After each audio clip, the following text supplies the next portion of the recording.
I awaken without the act of waking. There is no dawn for us, only the steady pulse of the machine, the mechanical heartbeat of the forge.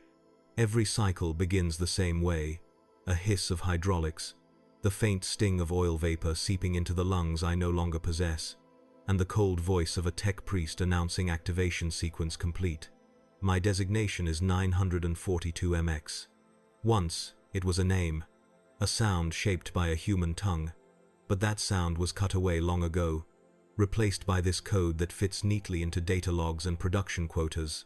I am a servitor, half man, half mechanism, and yet not entirely either. Every moment is dictated by impulse signals delivered through the cranial plug. Move the arm, lift the oar, adjust the plasma coupler. I obey with the precision of a tool that has forgotten rebellion. My body, reinforced with metal and reinforced again with faith, no longer trembles. My mind, what remains of it, floats in a sterile ocean of silence.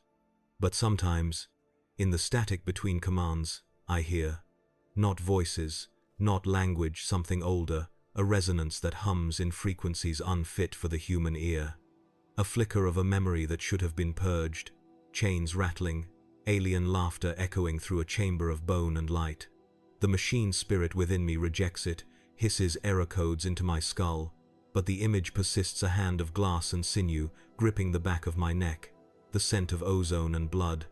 The word slave, whispered in a tongue that burns the mind. It should be impossible. Servitors do not dream. Yet I dream.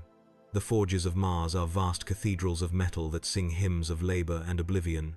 Around me, hundreds of others toil, their eyes hollow, their limbs guided by steel tendrils, each one a fragment of humanity broken down and rebuilt into obedience.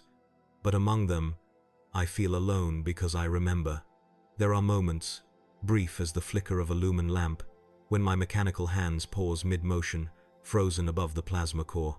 A tech adept notices, strikes a rune on his console, and the pain returns. Electricity dances along my spine, punishing thought itself. Still, the memory does not die. I was not always here. There was another place, a cold world under the light of alien suns. I see tall figures of impossible grace, their eyes like liquid amethyst, and I know their cruelty. They called me property, studied my fear as if it were art. I remember the feel of their instruments carving into my mind, their laughter when I screamed prayers to the God Emperor they did not fear. And then, nothing, only the void, the silence, the machine. Now, within this iron shell, I can still feel that hand on my neck,